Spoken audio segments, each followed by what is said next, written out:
This morning we're going to talk about getting you into a new and different relationship with failure. And you really need to do that if you want to be successful in life. One of the greatest failings in our current educational system is we go by a grading system where you're taught almost from the very beginning of your education to avoid the F, the terrifying F, avoid failure at all costs. Well, the problem with that is if you want to make any real progress in the world, you have to try and fail. You have to go by a trial and error method of growth and learning and achieving success. So if you're going to be doing life in an effective way, you're going to have to experience some degree of failure. And sometimes it will be absolutely devastating and crushing. That's the bad news. You can't change the world from the safety of your couch. You've got to be in the arena, and I want you to be in the arena as much as possible. And so we start with the famous Roosevelt quote, Theodore Roosevelt at the Sorbonne in Paris, April 23rd, 1910. And this is a world famous quote called The Man in the Arena. And this is what Theodore Roosevelt, quite possibly one of the greatest presidents we ever had, in my opinion, this is what he says. He says, "It is not the critic who counts, not the man who points out how the strong man stumbles or where the doer of deeds could have done better.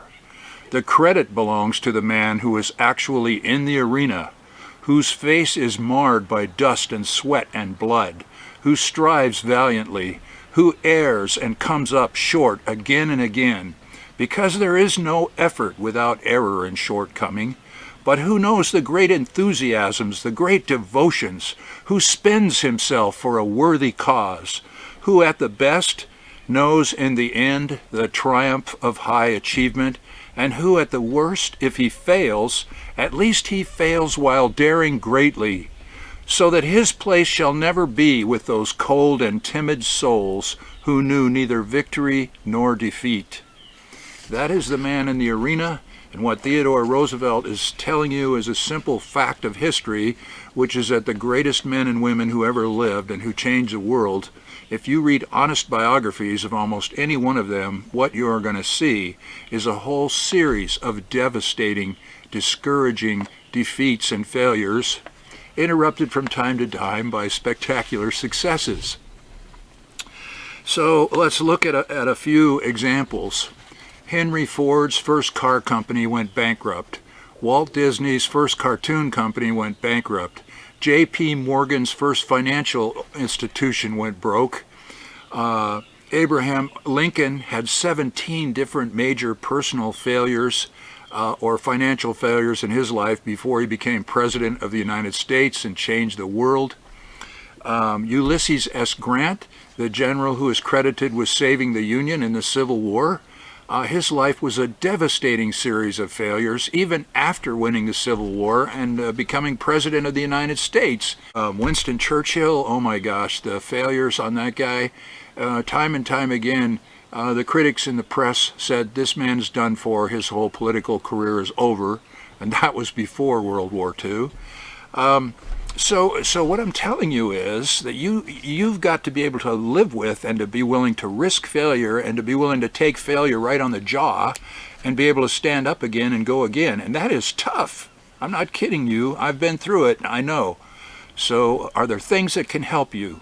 You betcha there are. But I do need to tell you this one other thing before we get into that. It is my opinion that if you don't have at least one major failure of some kind or another in your life about once every 5 to 10 years, you are not pushing the edge of the envelope of life hard enough. Okay, so the simple hard fact of life is, from time to time, you will have devastating failures if you're choosing to be a person in the arena.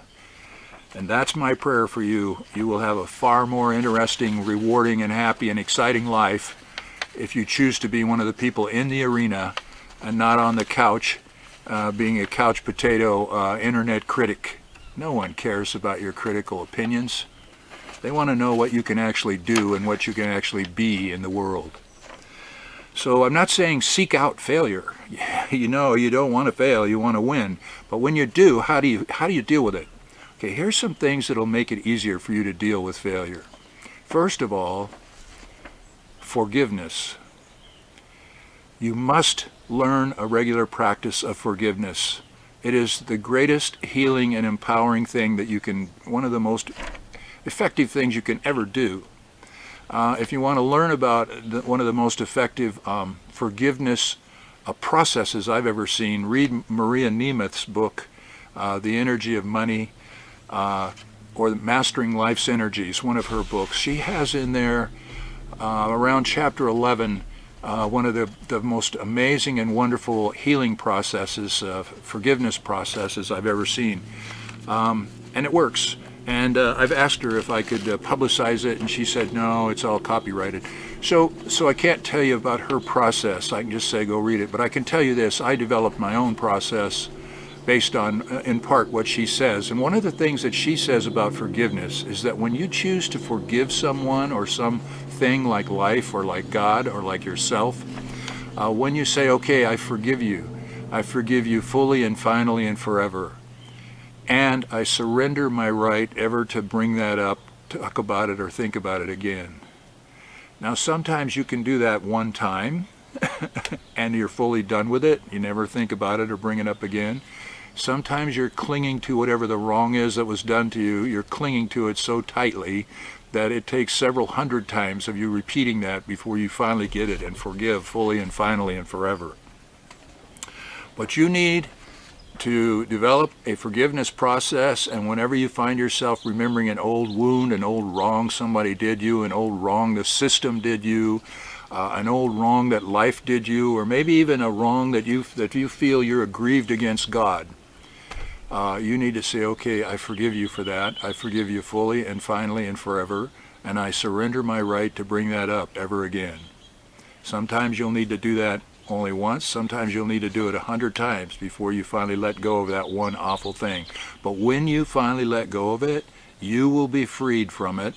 It has you chained right now. It's one of the heavy chains that you carry around with you everywhere you go. And when you let go of it, you'll be free of that weight, and you'll be more powerful to go on with the rest of your life. Now, here's the rest of that. The person that you need to forgive the most of all is probably you. Yourself. Who beats you up worse than anybody else whenever you screw up? You do. Who beats you up worst of all when you do something that you feel falls outside your standards of integrity? You do. Who do you most need to forgive in the world? You. So make an agreement with yourself right now about failure and about forgiveness. And the agreement, it should be like a contract, an ironclad contract between you and yourself that says, okay, next time I screw up big time, I'm going to think of myself like a helicopter that needs a safe place to land. And I'm going to promise myself ahead of time that no matter how badly I screw up, in the future, I'm going to provide myself with a safe, soft landing zone where I can do an emergency, almost crash landing. Provide yourself a safe landing zone. When you fail, next time you fail, or when you fall below your own standards of integrity the next time you do that, because we're all imperfect and we all do that. At some point or another, almost every human being lies, cheats, or steals. That's humanity.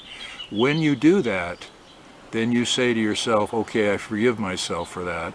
I forgive myself fully and finally and forever.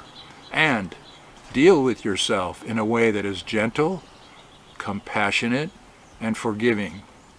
And I'll tell you another little great secret of life. If you get into the habit of dealing with yourself gently and compassionately and forgiving, it'll set the tone for how you deal with all the other people around you. And they're going to enjoy being around you a lot more if you get into the habit of dealing with them in a way that is gentle and compassionate and forgiving. You will have a much happier life. You'll have a lot more friends in your life and a lot more love in your life. Okay. I think that's the single most important thing, is develop a regular practice of self-forgiveness. You're driving down the road and you remember some incredibly stupid or awful or dumb thing you did 20 years ago, and you just say to yourself, okay, I forgive myself for that. I forgive myself for that fully and finally and forever. And I release my right ever to bring it up or think about it or talk about it again. And if you do that enough times, eventually you may begin to run out of things to be angry with yourself about and to beat yourself up about and to think negatively about yourself about. You know, you might come to an epiphany moment where you actually say to yourself, wow, you know, I'm not perfect. I've made a lot of mistakes. I've screwed up a lot of things. But my basic intention in life is to be a good person. Basically, I'm a good person. And from now on, I'm going to live like that. And your whole life will change in that moment when you're willing to look at yourself as basically a good person with basically intentions to do good in the world. You'll have a rich and wonderful life. I hope you get there. But I'm going to tell you something that's a little bit spiritual now. And, you know, if that offends you, just turn this off now. But I'm not proselytizing any religion, that's what I wanted to say. But I had an experience years ago, the first time I ran for judge. It started out almost as a lark to promote my law practice, but it ended up being deathly serious because I found out that when you run for office, you become something more than just a human being. You become a symbol of other people's hopes and dreams for their community. And so when I ran for judge, I ran with all my heart. I put all the money and energy and time that I had in it, put my heart and soul into it. And at some point during that election, I believed in my prayer life I was being asked to do some things by God that were way outside the box. But I did them. And I thought, okay, I did what God asked me to do, and so now I'm going to win the election. I lost the election. And I could not understand at that time the wisdom of that. I do now. In fact, I'm even grateful for it. But at that time, I was so disappointed in the outcome of that election, so defeated and devastated and exhausted and angry with life, angry with the voters of the county, angry even with God. And I was so angry with God that I was afraid to pray. For the first time in my life, I was afraid to pray to God because I was afraid I would say something to God that was angry. And so there were a few days where I was not even able to pray. And finally I went out in the woods here on my property and I sat down on a log and I had a long heart-to-heart talk with God, and I worked all that out. And there was a healing and a forgiving, and then I was able to pray again and commune with God on a regular basis. Well, you know what happened next? A whole series of devastated clients came into my law office with different kinds of horrible tragedies in their life, death of loved one, failure of a business, a financial crisis, came into my office and told me about their crisis and finished their conversation always by saying, and you know, Bob, I am so angry that I'm even angry at God, and I'm afraid to pray. I can't even pray because I'm so angry that I'm afraid of what I might say to God. And I was, because of the rather devastating personal experience that I had, a failure in my life, if you will, I found myself able to look at them with an open heart and say, I know exactly how you're feeling. I've been there myself. And I could reach across the desk and take hold of their hands and say, come on, we'll pray together. And for some of them, that was the first time in quite some time they had prayed at all. And there was an incredible healing experience. I was only able to be a part of that because of the crushing defeat and failure that I had recently experienced. And that experience of being a part of the healing for other people, that was far more valuable to me than ever putting on any judge's black robe. Point of that is, whether we like it or not, some of the devastating and crushing defeats that are handed to us by God, they end up being an incredible gift. They help us develop compassion, wisdom, courage, healing, the ability to help in the healing of others. So, sorry to say this, but as well as wishing you that you succeed, I also wish that you have some devastating failures in life. Dust off, get up, go again. Bless you.